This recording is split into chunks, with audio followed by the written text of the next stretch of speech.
Word of God today 3-ാം മണിക്കൂർ. നിയമാവർത്തന പുസ്തകം 4-ാം അധ്യായം 1 മുതലുള്ള വാക്യങ്ങൾ.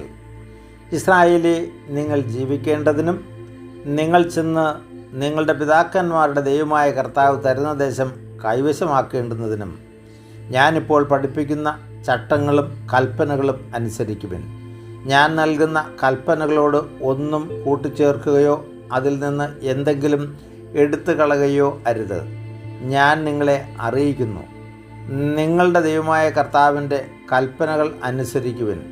കർത്താവ് ബാൽപയോർ നിമിത്തം ചെയ്തതെന്തെന്ന് നിങ്ങളുടെ കണ്ണുകൾ കണ്ടതാണല്ലോ. ബാൽപയോറിനെ പിന്തുടർന്നവരെയെല്ലാം നിങ്ങളുടെ ദൈവമായ കർത്താവ് നിങ്ങളുടെ ഇടയിൽ നിന്ന് നശിപ്പിച്ചു കളഞ്ഞു. എന്നാൽ നിങ്ങളുടെ ദൈവമായ കർത്താവിനോട് ദൃഢമായി ചേർന്ന് നിന്ന നിങ്ങൾ ഇന്നും ജീവിക്കുന്നു. ഇതാ, നിങ്ങൾ കൈവശമാക്കാൻ പോകുന്ന രാജ്യത്ത് നിങ്ങൾ അനുഷ്ഠിക്കേണ്ടുന്നതിന് എൻ്റെ ദൈവമായ കർത്താവ് എന്നോട് കൽപ്പിച്ച പ്രകാരം അവിടുത്തെ ചട്ടങ്ങളും കൽപ്പനകളും ഞാൻ നിങ്ങളെ പഠിപ്പിക്കുന്നു. ഇവയനുസരിച്ച് പ്രവർത്തിക്കുവിൻ. എന്തെന്നാൽ അത് മറ്റ് ജനതകളുടെ ദൃഷ്ടിയിൽ നിങ്ങളെ ജ്ഞാനികളും വിവേകികളുമാക്കും. അവർ ഈ കൽപ്പനയെപ്പറ്റി കേൾക്കുമ്പോൾ മഹത്തായ ഈ ജനത ജ്ഞാനവും വിവേകവുമുള്ളവർ എന്ന് പറയും. നാം വിളിച്ചപേക്ഷിക്കുമ്പോഴൊക്കെ നമ്മുടെ ദൈവമായ കർത്താവ് നമുക്ക് സമീപസ്ഥനായിരിക്കുന്നത് പോലെ ദൈവം ഇത്ര അടുത്തുള്ള വേറെ ഏത് ശ്രേഷ്ഠ ജനതയാണുള്ളത്? ഞാൻ ഇന്ന് നിങ്ങളുടെ മുൻപിൽ വച്ചിരിക്കുന്ന നിയമസംഹിത ഇല്ലേതുപോലെ നീതിയുക്തമായ ചട്ടങ്ങളും നിയമങ്ങളും മറ്റ് ഏത് ജനതയ്ക്കാണുള്ളത്? പ്രിയരെ, നമുക്കിവിടെ ദൈവം തരുന്ന കൽപ്പന കൊടുക്കുന്നതിനെക്കുറിച്ചാണ് ഇവിടെ പറഞ്ഞു വച്ചിരിക്കുന്നത്. ദൈവത്തിൻ്റെ കൽപ്പന, നിങ്ങൾ ജീവിച്ചിരിക്കേണ്ടതിന് നിങ്ങൾ ചെന്ന് നിങ്ങളുടെ പിതാക്കന്മാരുടെ ദൈവമായ കർത്താവ് തരുന്ന ദേശം കൈവശമാക്കേണ്ടതിനും ഞാൻ നിങ്ങളെ പഠിപ്പിക്കുന്ന കൽപ്പനകളും ചട്ടങ്ങളും അനുസരിക്കുവിൻ. ഈശോ ഇന്ന് നമ്മളോട് പറയും, ദൈവത്തിൻ്റെ കൽപ്പനകളും ചട്ടങ്ങളും കാത്തു സൂക്ഷിച്ചാൽ ദൈവത്തിൻ്റെ വഴിയെ നമുക്ക് നടക്കാം.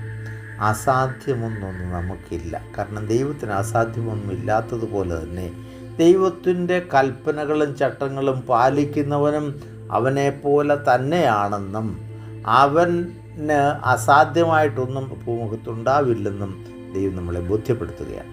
പ്രിയമുള്ളവരെ, അതുപോലെ തന്നെ ഇന്ന് നമുക്കറിയാം, ഞാൻ നിങ്ങളെ പഠിപ്പിക്കുന്നവ നിങ്ങൾ ഇന്ന് നാം വിളിച്ചപേക്ഷിക്കുമ്പോഴൊക്കെ നമ്മുടെ ദൈവമായ കർത്താവ് നമ്മുടെ സമീപസ്ഥായിരിക്കുന്നത് പോലെ ദൈവം അടുത്തുള്ള മറ്റ് ഏത് ശ്രേഷ്ഠ ജനതയാണുള്ളത്? വിളിച്ചപേക്ഷിക്കുമ്പം കൂടെ ഇരിക്കുന്ന ദൈവം, വിളിപ്പുറത്തെത്തുന്ന ദൈവം, ഇത് പരിശുദ്ധാത്മാവ് മാത്രമാണ്. ലോകത്ത് മറ്റൊരു ദേവന്മാർക്കും അങ്ങനെ എത്താൻ പറ്റില്ല. ദൈവത്തിൻ്റെ പരിശുദ്ധാത്മാവ് എപ്പോഴും നമ്മളുടെ സഹായകനായി നമ്മളുടെ കൂടെയുണ്ട്.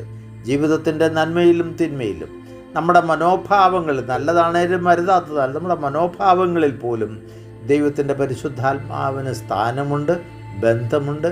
നമ്മുടെ മനസ്സിലെ ചിന്തകൾ പോലും അറിയുന്നവനുമാണ്. അതുകൊണ്ട് തന്നെ ഈശോ പറഞ്ഞത്, നിങ്ങളെ ആസക്തിയോടെ നോക്കിപ്പോയാൽ വ്യഭിചാരം ചെയ്തതിന് തുല്യമാണ്. അത്ര കർശനമായിട്ട് കാര്യങ്ങൾ അറിയാൻ പറ്റുന്നത് പരിശുദ്ധാത്മാവിൻ്റെ ജ്ഞാനത്താലാണ്. ആ ബോധ്യത്തോടുകൂടി ദൈവത്തിൻ്റെ കൃപയ്ക്കനുസരിച്ച് ദൈവത്തിൻ്റെ കൽപ്പനകളും ചട്ടങ്ങളും മനസ്സിലാക്കി അത് പാലിച്ച് ജീവിച്ചാൽ നിങ്ങൾ മറ്റേത് ജനതയെക്കാളും ശ്രേഷ്ഠമുള്ള ജനതയാണ്. ഇത്രയും ജ്ഞാനമുള്ള ജനത്വം ആണ് അവരെന്ന് മറ്റുള്ളവർ പറയാൻ തക്കവണ്ണം നിങ്ങൾ ജ്ഞാനത്തിൽ നിറയും. പ്രിയമുള്ളവരെ, ഒരു കാലത്ത് നമ്മുടെ കേരളത്തിൽ ക്രൈസ്തവനെന്ന് പറഞ്ഞാൽ, കേരളത്തിൽ മാത്രമല്ല ഭാരതത്തിൽ ക്രൈസ്തവനെന്ന് പറഞ്ഞാൽ ഒരു പ്രത്യേക ബഹുമാനം ആളുകൾ നൽകുമായിരുന്നു. നമ്മളുടെ പുരോഹിതർക്കാണേലും സന്യസ്തർക്കാണേലും വലിയ ബഹുമാനവും ആദരവും കൊടുത്തിരുന്നു. എന്നാൽ ഇന്ന് നമ്മുടെ പുരോഹിതർക്കോ സന്യസ്തർക്കോ നമുക്കോ അർഹിക്കുന്ന സ്ഥാനം നൽകാതെ നമുക്കെതിരെ നിൽക്കുന്ന ഒരു വലിയ ജനത വളർന്നു വരുന്നത് കാണാം. ഇവിടെയൊക്കെ കാണുമ്പോൾ നമ്മൾ ഓർക്കുക, നമ്മൾ ദൈവത്തിൻ്റെ കൽപ്പനകളും ചട്ടങ്ങളും വിട്ടാണോ പോകുന്നത്? ഒരു റീത്തിങ്ക് തിങ്കിങ്ങിന് നമുക്ക് ഈ സമയം ചെലവഴിക്കാം. ദൈവത്തോട് ചേർന്ന് നിന്നാൽ ദൈവം നമ്മോട് ചേർന്ന് നിൽക്കും. ദൈവം നമ്മോട് ചേർന്ന് നിന്നാൽ മറ്റുള്ളവരെല്ലാം നമ്മളെ സ്നേഹിക്കും, ബഹുമാനിക്കും. അതിനുള്ള കൃപയ്ക്കായിട്ട് നമുക്ക് ആഗ്രഹിക്കാം, പ്രാർത്ഥിക്കാം. പിതാവിൻ്റെയും പുത്രൻ്റെയും പരിശുദ്ധാത്മാവിൻ്റെയും നാമത്തിൽ ആമേൻ.